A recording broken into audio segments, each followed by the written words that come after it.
Dans le cadre des retraitements d'homogénéisation en consolidation, je vais vous présenter le retraitement des écarts de conversion passifs. Tout d'abord, replaçons les retraitements d'homogénéisation ou les retraitements de pré-consolidation dans le processus de consolidation. Alors je vous rappelle que le processus de consolidation, c'est un ensemble d'étapes avec un ordre qui est immuable. Alors première étape, périmètre du groupe. Deuxième étape, les retraitements d'homogénéisation, c'est ce qui va nous intéresser ici. Puis derrière, cumul des comptes, ajustement des comptes, élimination des comptes réciproques, élimination des résultats internes, partage des capitaux propres et enfin établissement des états financiers consolidés. Très brièvement, pourquoi nous devons faire ces retraitements d'homogénéisation? Tout simplement, à l'intérieur du groupe, vous avez des sociétés qui utilisent des règles comptables différentes. Nous ne pouvons pas additionner des stocks qui sont évalués en FIFO avec des stocks évalués en coût moyen pondéré, par exemple. Donc l'objectif du processus de ces retraitements d'homogénéisation, c'est finalement que tout le monde parle la même langue comptable à l'intérieur du groupe. Donc on homogénise les règles comptables et fiscales à l'intérieur du groupe. Comme d'habitude, un petit exemple pour illustrer ce retraitement. Nous avons ici un écart de conversion passif de 12 500 €. Question, présenter au bilan et au compte de résultat les retraitements d'homogénéisation au 31-12N relatifs à cet écart de conversion passif. Quelles sont les règles comptables en matière de comptabilisation de l'écart de conversion passif?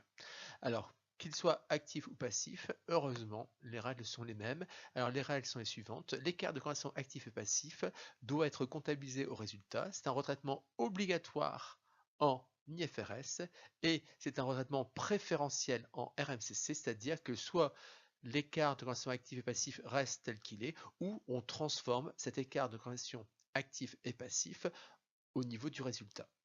Alors ça veut dire quoi comptabiliser au résultat? Tout simplement, on supprime l'écart actif, on supprime l'écart passif et on place ces écarts au niveau du résultat. Je vous rappelle, et je vais vous le remontrer, qu'un écart de conversion passif matérialise un gain latent. Alors, ce gain latent, comment peut-on le remontrer? Tout simplement, nous prenons ici un bilan très simplifié. Ce bilan est équilibré. Vous avez bien ici X, X, et nous avons une créance client. La créance client a été enregistrée au moment de sa réception avec une conversion, parce qu'elle bien sûr elle est en monnaie étrangère. À ce moment-là, la parité était de 1 pour 1, donc j'ai une créance client pour 100. Que se passe-t-il au 31-12N? Au 31-12N, vous avez une parité qui passe à 1,1. Donc que devient la créance client? La créance client passe à 110. Si la créance client passe à 110, le total actif augmente de 10.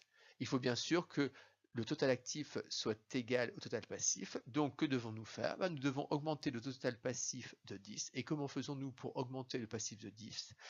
Nous créons tout simplement un écart de conversion passif pour 10. Donc, ici, vous constatez bien que notre créance client est passé de 100 à 110. Pour l'entreprise, c'est un gain. Donc, l'écart de conversion passif matérialise bien un gain sur les créances clients. Un écart de conversion passif matérialise un gain latent sur les créances clients. Mais un écart de conversion passif peut également matérialiser un gain latent sur les dettes fournisseurs. Alors, nous reprenons ici notre exemple. Total actif, total passif équivalent, donc bilan équilibré. Une dette fournisseur a été comptabilisée courant N pour 100 avec à l'époque une parité de change 1 pour 1. Nous sommes maintenant au 31-12N. Au 31-12N, nous avons une nouvelle parité de change. La parité de change est de 0,8. Donc que se passe-t-il au 31-12N? Nous allons tout simplement remplacer la dette fournisseur de 100 par un montant de 80. Notre bilan doit toujours être équilibré. Comment faites-vous pour équilibrer votre bilan? Tout simplement, nous allons créer un écart de conversion passif. Écart de conversion passif pour un montant de 20. Donc ici, vous voyez bien que l'écart de conversion passif est bien un gain latent. Pourquoi? Parce que finalement, votre dette fournisseur était de 100 à l'origine et maintenant elle est de 80. Donc vous avez bien ici un gain de 20 et ce gain de 20 se matérialise sous la forme d'un écart de conversion passif. Revenons maintenant à notre exemple. Donc nous avons un écart de conversion passif de 12 500, donc le voici. Le bilan est bien sûr équilibré, XX actif-passif. Quel est l'objectif du retraitement? L'objectif du retraitement est de transformer cet écart de conversion passive qui est un gain latent en gain réel. Qu'allons-nous faire? Nous allons tout simplement prendre l'écart de conversion passive et nous allons le remonter dans les capitaux propres au niveau du compte résultat pour 12 500. Retraitement très simple. Donc l'écriture pour retraiter l'écart de conversion passif est donc relativement très simple. Que faisons-nous? Nous supprimons l'écart de conversion passif en débitant le compte et nous créons un gain de change pour 12 500. Au niveau du compte de résultat, que se passe-t-il? Finalement, nous créons un gain de change, 12 500, contrepartie, résultat global.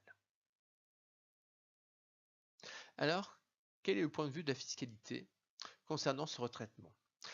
Je l'ai dit que dans 99% des cas, dès que l'on touche aux résultats, dès que l'on touche aux réserves, normalement, derrière, il y a un impôt différé actif ou un impôt différé passif. Ici, il n'y a pas d'écriture d'impôt différé actif ou passif alors que nous avons touché aux résultats. Erreur ou est-ce normal? En fait, c'est normal. Alors pourquoi c'est normal? Tout simplement, en comptes sociaux, en comptabilité, nous n'avons pas passé de gain de change, car nous respectons le principe de prudence. Par contre, la fiscalité, elle, considère que ce gain de change doit être fiscalisé. Comment fait-elle? La fiscalité, tout simplement, elle exige que on réintègre ce gain de change dans le tableau de réintégration et déduction qui permet de déterminer le résultat fiscal. Donc, en fiscalité, ce gain de change a été pris en compte. Quel a été ici l'objectif du retraitement? L'objectif du retraitement a tout simplement été ici de constater en comptabilité ce gain de change. Nous avons bien ici augmenté notre résultat de 12 500. Donc, si nous regardons maintenant la situation, nous avons un résultat comptable qui maintenant est de 12 500 et en fiscalité, nous avons bien un résultat fiscal qui est aussi égal à 12 500 parce que, je vous rappelle, la fiscalité a voulu imposer ce gain de change. Nous avons donc bien ici une égalité entre la base comptable et la base fiscale. Donc voilà pourquoi il n'y a pas ici de retraitement des impôts différés actifs ou passifs, alors que nous avons touché au compte résultat.